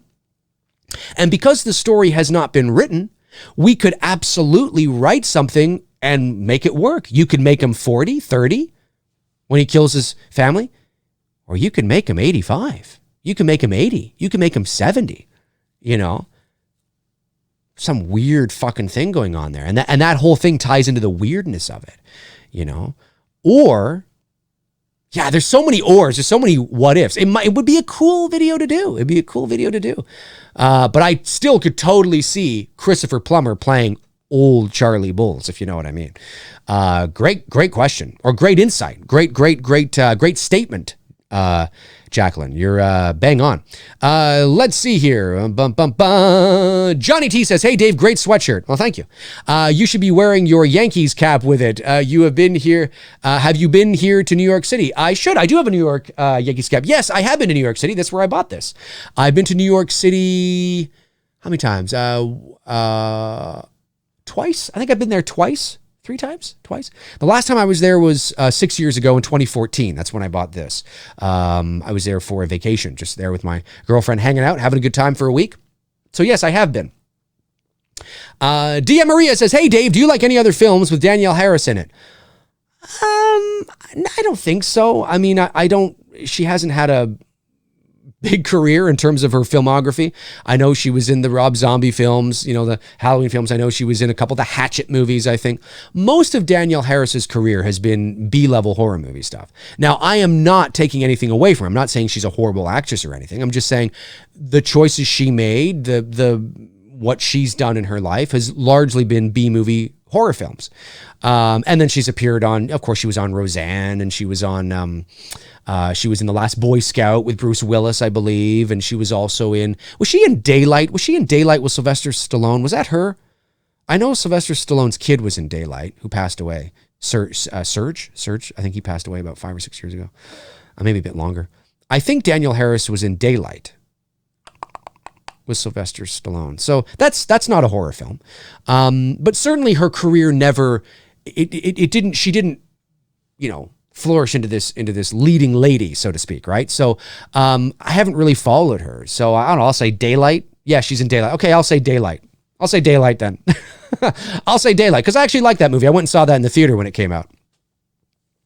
Sage Stallone. Thank you, not Serge. Sage. That's right, Sage Stallone. Tiger Man says, "Dave, have you ever been scammed?" Have I ever been scammed? You mean like telemarketers and shit like that, or like banking scam stuff? No, I never have. Darren Sand says, "Once upon a time, huh?" Yes, she was. Yes, she's very pregnant. She was very pregnant. That's right. Although I would never, I liked that movie. I actually thought it was pretty good, but I wouldn't call that a Danielle Harris movie. Although the question was any other movie she was in, I think, right? So that's fair. That's fair to say that. That's fair to include that movie, but it's such a minor role. Dakota Fanning is in that movie too, which is kind of funky. Kind of cool stuff. Ryan McHenry says, "Hey Dave, have you seen the Japanese horror comedy film Hasu 1977? I haven't. I've never even heard of it. If not, you and Tony should consider doing a live movie commentary." Well, I'll have to check it out and see if it's something that interests us. So I'll have to, I'll keep it in mind. Dia Maria follows up with, "She was in Don't Tell Mom the Babysitter's Dead. She was pretty fun." I remember that movie. She was in that movie. I haven't seen that movie in a long time. I got to go back and watch that movie. Tablet Short says, "Dave, do you like to cook? And if so, what's your favorite meal to cook?" I am not a big cooker.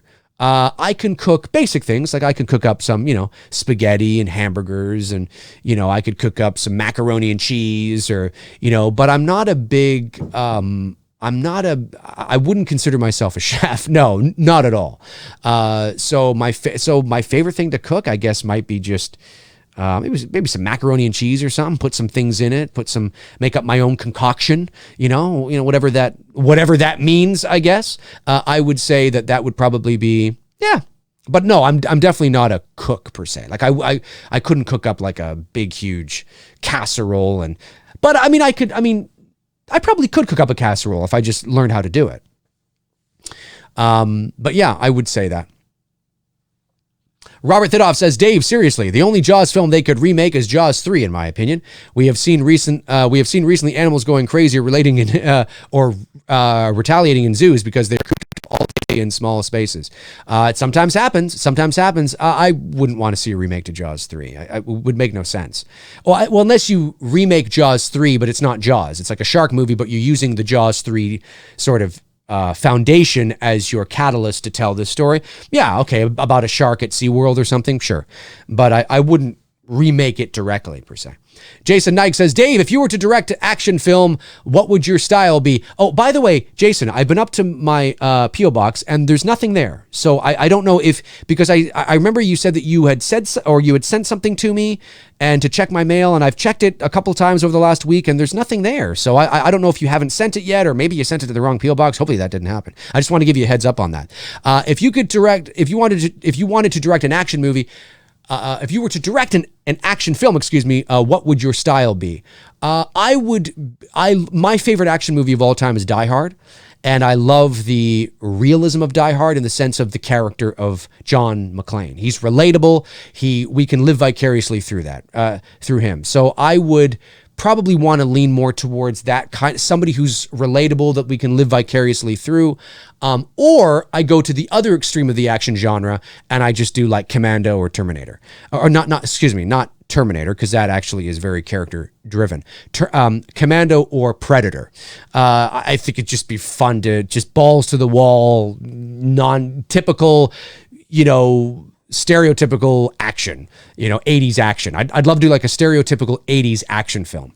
But if I wanted it to have a little more substance and a little more, grit, or not grit, but a little more cachet, let's say, a little deeper, I would want to do something like a Die Hard, where there's a guy who you can really relate to, that you believe that he's your hero, but he's a reluctant hero, and he's a flawed hero. And I think that is cool and relatable. So that's sort of the direction I would go. Darren Sand says, Danielle Harris has 97 IMDb credits. Her good versus shit ratio is pretty low. Glossing over entries, poor Danielle. Yeah, well, that's what I mean. Most of the stuff she's been in is B-level horror movies, independent stuff. And again, I say independent affectionately. I mean, listen, I'm an independent filmmaker, so it's not like there are a lot of independent films that are great movies. But when you think of Danielle Harris and you gloss over her filmography, she reached a certain level and then just sort of stayed there. I mean, there are reasons why when you go to, and this, it's not a shot to Danielle Harris. Okay. So if she's watching, Danielle, we love you. We love you. We do. We love you. But there's a reason why when you go to see her at a convention, she'll have her Halloween shit, which is her bread and butter. That's her claim to fame, right? Everybody knows her from that. But then she'll also have herself dressed up in like sexy nurse outfits. She has photos of her dressed up in like sex, which it's not from any movie. I don't think, anyway. I think these are just photo shoots that she's done, that she's using to sell the sex. I mean, if she had a hell of a filmography, she'd have other photos from her other movies on there. And I don't know if she does. I always found that funny. I gotta admit, I think it's a little tacky, personally. I think it's a little tacky, and look, she's an attractive lady, and she can have her little thing, but it just seems a little chintzy to me to have, so it's just kind of like, really, Danielle, you're selling that? But of course, guys are going to buy and eat of course they're going to, but for me, I'm just like, I don't care about that. I don't care. I mean, yeah, I just, because it's not from a movie per se. It's just a photo of her in a sexy nurse outfit or a sexy horror outfit with, blood. At least I don't think it is. Maybe I'm wrong. Maybe there's some horror movie called Attack of the Killer Nurses or Clowns that I'm unaware of, and she's in it, and maybe it's true, but I don't think that's the case. So, and again, this is not personal to Danielle. I've never met her. I've never talked to her. I think she's you know what? And maybe I could reach out to her and see if I can get her on the show. She's definitely a cool person to listen to. But she's spent most of her life in the B sort of horror genre, and she's made a name for it. And she is a legend in the horror community, and nobody can take that away from her. And I don't want people to misunderstand what I'm saying, that I'm bashing Danielle Harris. I'm not at all.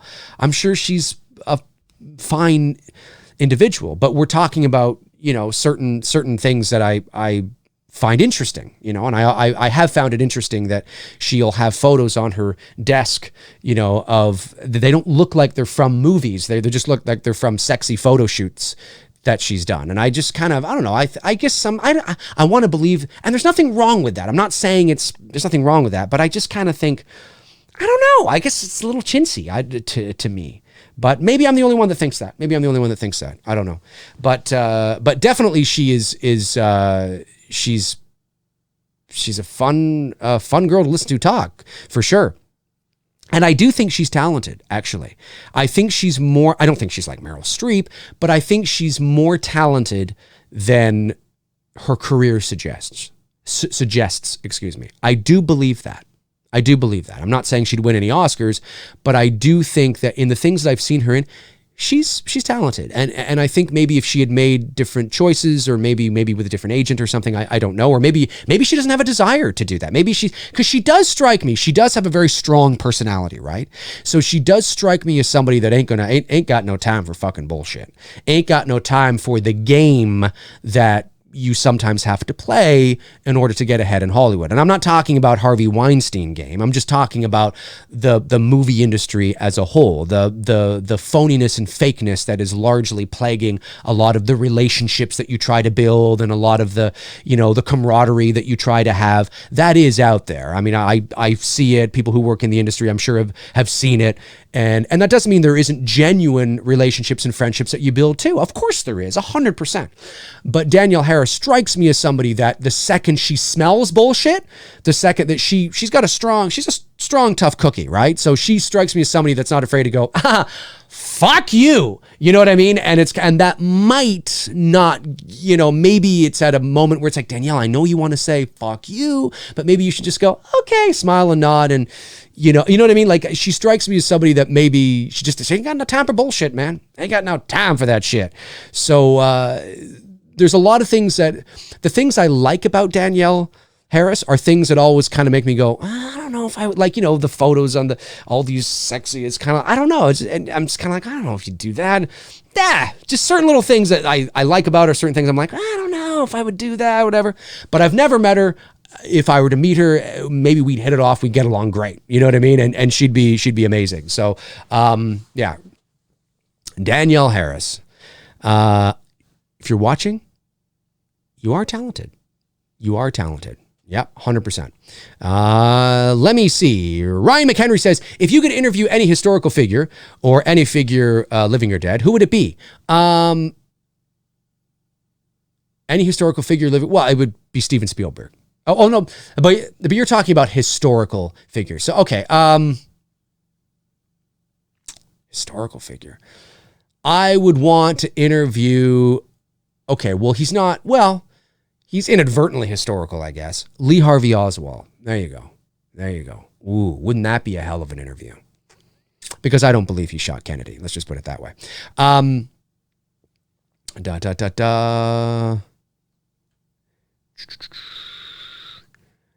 Tia Maria says, poor Danielle for sure. Yeah, I know you know what? She could watch this and be like, maybe she's looking at me going, fuck you, I'll put whatever the hell I want on my desk. Fucking put all the fucking sexy blood and shit and fuck you, McRae. Hey, she's probably thinking that too. She'll probably think that.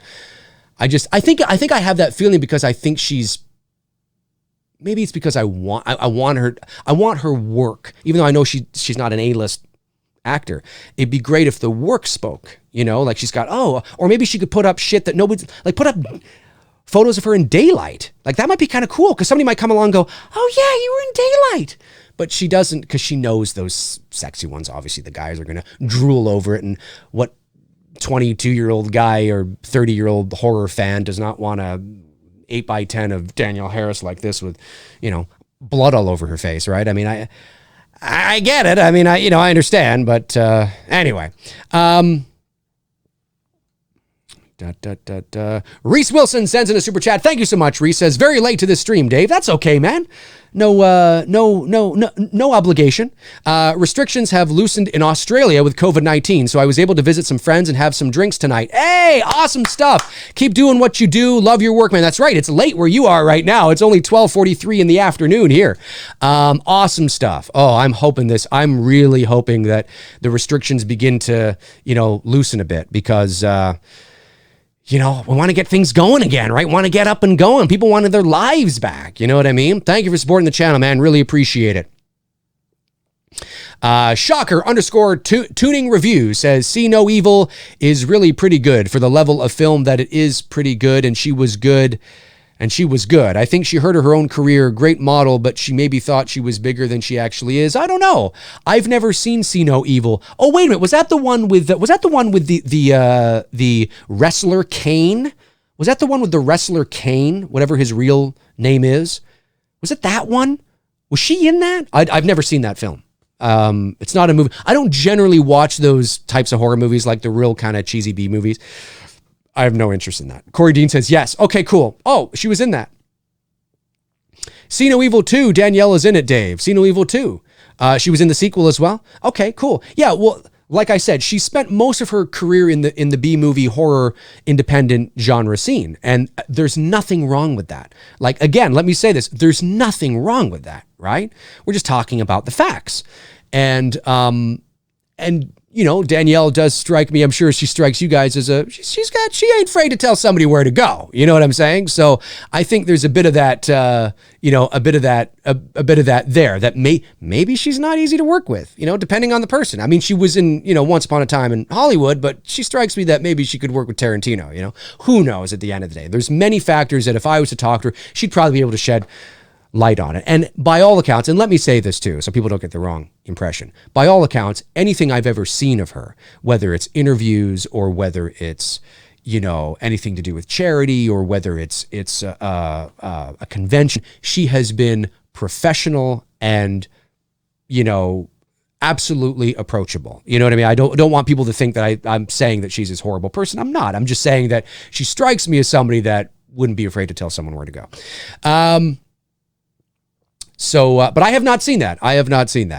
The horror show, 2 live streams in one day. Dave, you're going to spoil people. That's right. Well, I do this show every Tuesday, Thursday, and Friday mornings at 11 a.m. That is every week. That's why we're up to 50 episodes already of McRae Live. And yes, at the top of the show, I did say, and since Cecil is in the chat room here, I will say it again tonight at 8 o'clock p.m. Eastern Standard Time, 5 o'clock p.m. Pacific Time.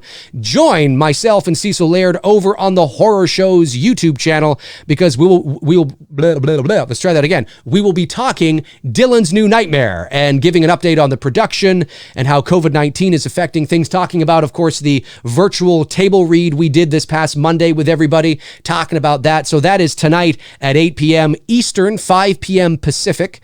Tune into that because that's what Cecil and I will be doing. That's right. 2 live streams in a day. You get the double dose of Dave. And of course, you get Cecil in there too. I mean, come on. Mr. Genre says Dave is scared to death Danielle is going to see today's episode. No, not at all. Not at all. Listen, if you've been following, I have no issues calling it like I see it. What I'm worried is that people are going to take what I've said out of context. I'm not worried about Danielle. I don't know Danielle. But people are likely to take sort of what I've said because of the lack of nuance that exists in the world of fandom and the lack of nuance that exists in the world of entertainment in general, right? So we live in a very black and white world. And, you just take it how people rate movies. I mean, I could say something was a 7 out of 10 and somebody would be like, oh, so you didn't like it. It was shit. What are you talking about? I gave it a 7 out of 10. Oh, that's shit. You know, we live in a world, and it's like this in politics. It's like this in sports. It's like this in entertainment, where things are either or there's no middle ground, right? So if I say something like, you know what, Danielle Harris, you know, she strikes me. No, I'm not saying. I sometimes have to preface that, because if I just say, Danielle Harris, you know, she strikes me as somebody that's not really afraid of, and I leave it there, somebody go, oh, Dave doesn't like Danielle Harris. Dave thinks Danielle Harris is a fucking bitch. It's like, no, I don't. I didn't say that at all. I didn't say, yeah, you did. You said that. You said, no. What I said was, listen, when you've been doing YouTube as long as I have, and as long as everybody else has, you know that, you know, people tend to, there's been a lot of that. So that's why I say, just so you know, it's not for Danielle Harris. I'm not saying just so, I don't care about that. I'm just saying, just so you know, you people out there know, I'm not saying that she's a bitch. I'm just saying, wink, wink, nudge, nudge, nuance, people, nuance, you know. That's what I mean. So, because you know there's somebody right now going, Dave doesn't like Danielle Harris. It's like, oh, God. Just put up that Captain, you know, Picard meme where he's got his hand like this, and that's all you got to do. Jason Meyer says, remember, Danielle is now 42. That's true, and has kids, and she has to do movies she loves, and that has to be horror movies. Well, that's a good point, but she wasn't always 42, and she didn't always have kids. Her kids are quite young. As a matter of fact, I think she just had another kid. So her kids are very young. It's not like her kids are teenagers and or you know, are 20 and she's been raising these kids for the last 20 years. You know, she's a fairly new mom. So her kids are very young. And but you're right. I mean, she's you know, she wants to do movies that she wants to do, right? There's nothing wrong with that. There ain't nothing wrong with that, man. Ain't nothing wrong with that. Danielle Harris says, Darren Sand says, Danielle knows her limits and she should be commended for keeping busy regardless of the quality. I agree. I agree with that 100%. She's consistent and she's keeping out there and she's working. And I have no doubt that she's professional in what she does, you know, and that's what I mean by it's important to know that when we talk about Danielle Harris and when I talk about it, we're talking about it from a certain perspective in terms of the bigger picture of her career. And, you know, I don't know her, so I don't know the reasons why she made the choices she made and why her career went one way over another. There are some people, believe it or not, folks, and Danielle Harris might be one of these people. There are some people that make a conscious creative choice, a conscious decision to remain in the B-movie independent, you know, circuit. They do. They have no interest. It's not about money and fame. It's not about making millions of dollars. They have no interest. It might not just be that, you know, they didn't just do it because they weren't talented enough. No, it might not be that at all. It might be that they had a taste of it in Daylight and a taste of it in The Last Boy Scout and a taste of it on, you know, Roseanne, and they just don't like the politics of it. They don't like the drama that comes with, you know, being involved with higher levels of production. They like the more independent circuit, the camaraderie, the relationships, the smaller vibe, the smaller feel, you know, they like that because, you know, there isn't these high stakes, there isn't this drama, there isn't this intensity, there isn't, not that there's no intensity, there's always intensity on film sets, but in terms of the levels we're talking about, right? So Darren's right. I mean, you know, who knows? She might have been like, no, I chose to remain here. I don't want to fucking get involved with that shit. But if my buddy, you know, Quentin Tarantino says, hey, can you play this role for 5 minutes? Yeah, I'll do it. Sure. Why not? Right? You know what I mean? Like, that's important to remember too. You know, is that there are people out there that it's not like the minor leagues, right? Where it's like, oh, you just didn't have the talent to make it to the big leagues. No, maybe she did, and she was playing in the big leagues, but she was like, fuck this. Like, this is just too. This is too much. It's too much. It's too much. It's too much drama. Too much work. Too much, you know, phoniness. Too intense. Too big. I just want to act. I just want to have fun and act. I just want to have fun, do, you know, a couple little movies, get a paycheck, you know, meet some fans, and just call it a day, man. There's more to life than this shit, you know? That could be exactly what she thought, you know? And there are other actors out there that think that way. So, Darren's right on the money with that. Alluding to the fact, though, that she's been keeping busy, right? Let's see here. We'll go for a little bit longer. Did I miss any super chats? I don't believe no, Reese Wilson was the last one. Oh, wait. Jason Myers sent in a super chat. I did miss that when he said, sorry, Jason, if you're watching. If Charlie Bowles killed his family over in Russellville 15 years ago, that means Michael killed Judith at around the same time in neighboring towns. Interesting film dynamic. Oh, I agree. That's definitely been something that I have talked about here before on the channel and that others have alluded to, right?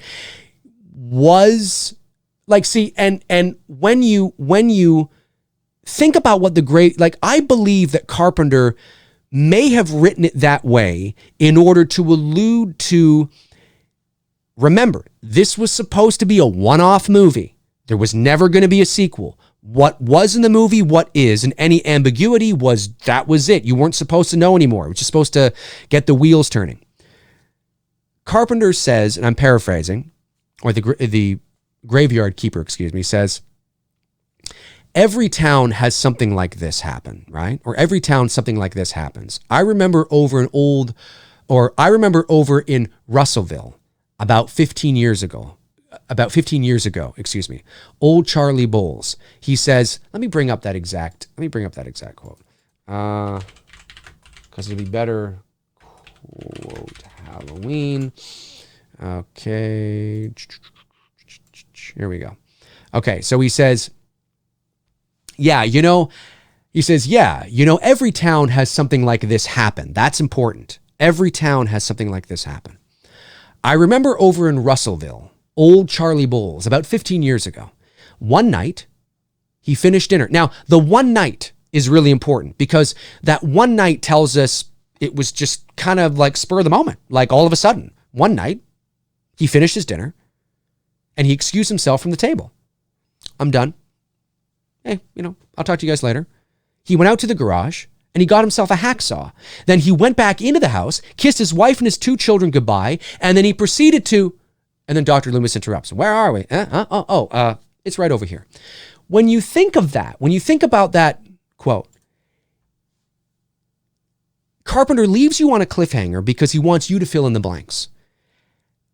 But he puts it at the exact same time, 15 years ago, in a town similar. Are they connected?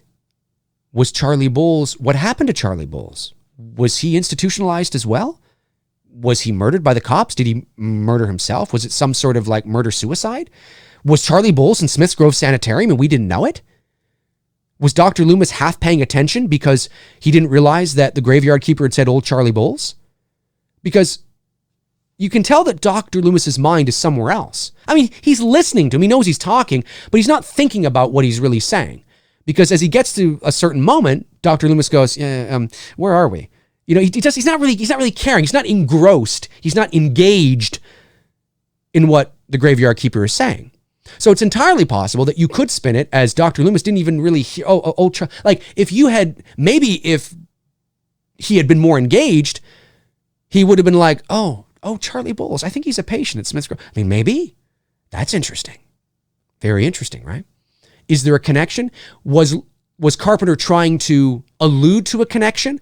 I think he was trying to allude to the possibility of one because it was 15 years ago.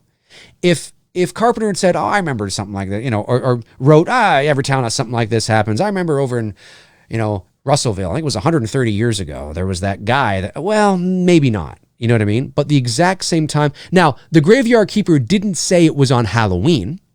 He didn't say that. He didn't say, I remember every town. I remember over in Russellville 15 years ago on Halloween night. He just said one night. He said one night. So he didn't say Halloween night. So that's an argument that could be made against what we're talking about. But who's to say it has to be Halloween related? I mean, I know that it goes with it, obviously, because that's the whole idea. But it's a good point that you bring up. And there's a lot of untapped potential into the mythology and the lore of Charlie Bowles that would be interesting to explore. Very interesting to explore. So I agree with that. Super chat comes in from Frank Reiger, says, Dave, I love Age 4, but was always bothered by Michael looking through the photos of Jamie. Seemed hokey, even though he knew where she lived. Thoughts? Yeah. What bothers me more about looking through the photos is that the photo she finds of Lori is a screen capture from the original movie of her sitting on the stoop waiting for Annie. Listen, I know it's a low budget film, relatively speaking. But you couldn't have you couldn't have used one of the behind the scenes photos from the original movie. Tried to get the rights to use a behind the scenes photo from the original movie where it's more candid and it's not clearly a screen capture, a still from the original film. That kind of stuff bothers me. That was in Indiana Jones and the Kingdom of the Crystal Skull as well. Harrison Ford had a screen still from Indiana Jones and the Last Crusade of Sean Connery on his desk. And I remember watching the movie in the theater going, why would you? There's no behind the scenes images where it's more candid, where you could crop it in a certain way and it might look like, Henry Jones Jr. just out and about somewhere or something, but it's not an image that we've clearly seen from the movie. That's what bothered me more than that. I get what you're saying, Frank. I agree 100%, but that bothered me more than anything. Was like, why is there this? Why are we? Why? It's clearly a screen. There was nobody there taking a photo of Laurie. It's clearly a still image, So that always bothered me, but I agree. Darren Sand says he proceeded to carve a nice Himalayan ashtray out of the sideboard. I love it, Darren, my man. It's a great cliffhanger, and there's a lot of untapped potential there. I'm telling you. I always, and you know this, Darren. I mean, I've been saying that one of the things you could explore in an anthology, but still connected to the Halloween universe, is Charlie Bowles. You could do that. I'm not saying that it would work or that it would make money, and I understand it sort of shifts the branding a bit, but it is something you could explore. I mean, that's, and like who was it that asked the question there? Was it, Jesus, where'd it go? It wasn't a super chat question. I forget who asked the question now about the one I was just going over. Anyway, my apologies. I forget who asked the question now, but the viewer who asked the question we were just tackling about Charlie Bowles, right? Oh no, it was the super chat from before. It was right. It was Jason Myers, right? So yeah, like